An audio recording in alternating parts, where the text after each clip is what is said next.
بسم اللہ الرحمن الرحیم۔ السلام علیکم دوستو، امید ہے آپ خیریت سے ہوں گے۔ اللہ تعالیٰ آپ کو شاد و آباد رکھے، ہر پریشانی مصیبت سے دور رکھے۔ آج کی ویڈیو میں ہم آپ کو بتائیں گے کہ اللہ تعالیٰ کی دی ہوئی نعمتوں کی ناشکری کرنے سے کیسے زوال آتا ہے اور پھر انسان کا کیا حشر ہوتا ہے۔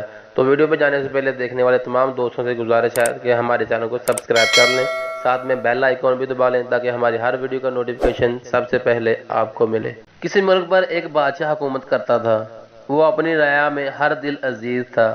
اس کے ملک کا ہر خاص و عام اس سے خوش تھا۔ اس کا وزیر بھی اچھا تھا۔ بادشاہ روز صبح اللہ کا نام لے کر اٹھتا اور اپنی عوام کی بھلائی کے کاموں میں لگ جاتا۔ زندگی یوں ہی گزر رہی تھی کہ کسی دشمن ملک نے حملہ کر دیا۔ بدقسمتی سے بادشاہ کو شکست کا سامنا کرنا پڑا اور بادشاہ کو قید میں ڈال دیا گیا۔ آہستہ آہستہ حالات پھر سے معمول پر آنے لگے۔ آنے والا نیا بادشاہ بھی رعایا کا دل جیتنے میں لگ گیا۔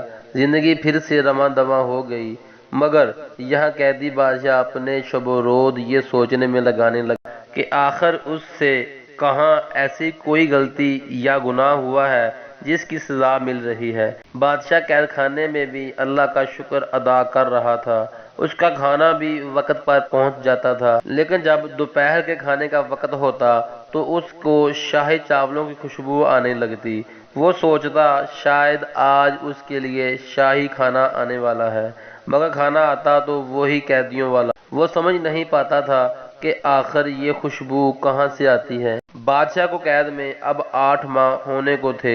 ایک دن بادشاہ کو صبح کا کھانا نہ دیا گیا اور دوپہر کا کھانا بھی اس کے مقررہ وقت پر نہ پہنچا۔ اب بادشاہ کو بھوک ستانے لگی کہ اچانک اس کو وہی شاہی چاولوں کی خوشبو آنے لگی۔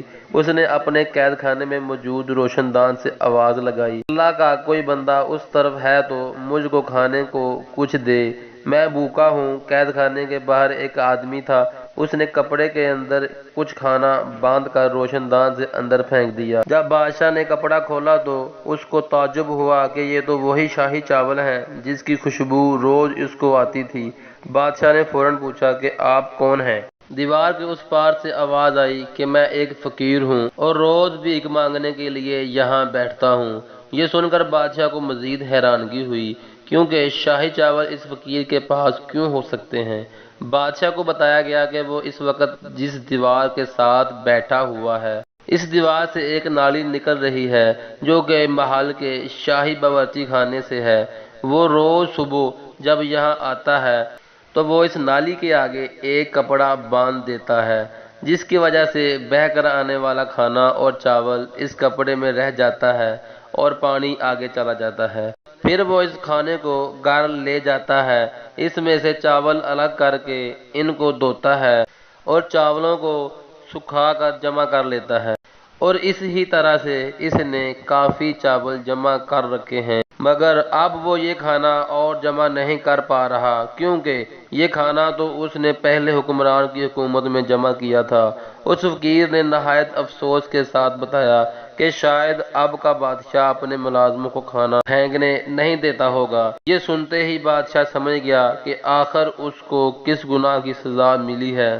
فقیر جب اپنی بات کہہ چکا تھا تو اس نے بادشاہ سے پوچھا کہ وہ کون ہے اور قید خانے میں کیوں ہے۔ بادشاہ نے اشک بار ہو کر اس کا جواب دیا کہ وہ ایک بد نصیب بادشاہ تھا۔ وہ اس وقت اپنے اللہ کی نعمت کو ضائع کرنے کی سزا کاٹ رہا ہے۔ اللہ کی نعمت صرف اناج ہی نہیں ہے، بلکہ ہر وہ حلال چیز ہے جس کے استعمال سے ہم کو سکون فراہم ہوتا ہے۔ پانی، مکان، کپڑا، پٹرول، گیس اور بجلی، یہ سب ہمارے اللہ کی نعمتیں ہیں۔ جو چیز آپ کے قابل استعمال نہ ہو، آپ اس کو کسی ضرورت مند بھائی بہن کو دے دیں۔